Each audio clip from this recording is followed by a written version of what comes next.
Hallo meine Lieben und willkommen zurück auf meinem Kanal. Schön, dass ihr wieder mit dabei seid und mir bei einem weiteren Malprozess zuschauen möchtet. Kennt ihr auch das Gefühl, wenn ihr einfach auf ein ganz bestimmtes Motiv Lust habt? So war das auf jeden Fall bei mir mit diesem Blumenbild. Ich hatte auf einmal total Lust, irgendwie impressionistische Gemälde zu malen. Und ich liebe ja solche historischen Gemälde auch. Ich gucke mir die auch total gerne im Museum und so an und habe mich einfach inspiriert davon gefühlt, dass ich das jetzt gerne auch auf meine Leinwand umsetzen möchte. Ich habe mir dazu einfach so eine kleine 24 mal 30 Zentimeter Leinwand besorgt und habe mir gedacht, ich mal jetzt einfach mal los, ganz ohne Zwang und ohne großartiges Konzept.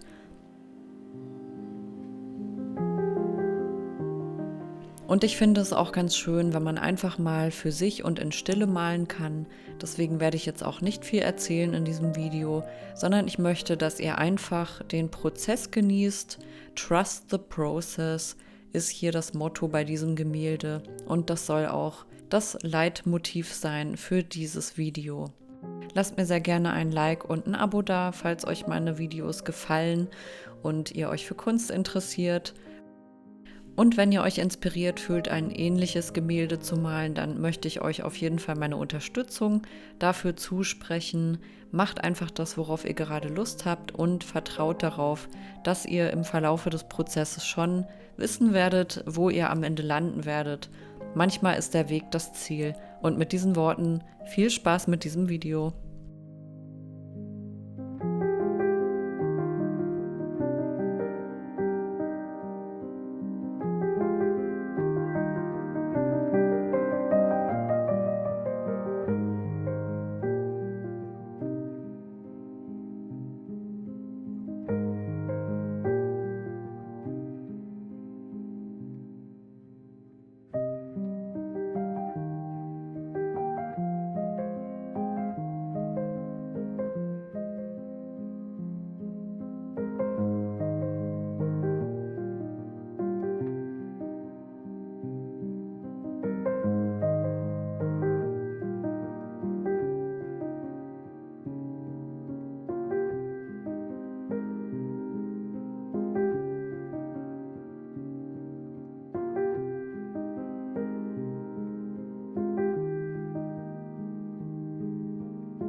So Leute, hier seht ihr das fertige Endergebnis. Ich finde, es hat einen schönen lockeren Schwung bekommen und ähnelt auch so ein bisschen den impressionistischen Gemälden, die ich selber ja so liebe. Ich hoffe, euch hat das Video auch gefallen und ihr fühlt euch so ein bisschen inspiriert, einfach euer Ding zu machen. Ich wünsche euch noch einen wunderschönen Tag und sage wieder ciao und bis zum nächsten Mal.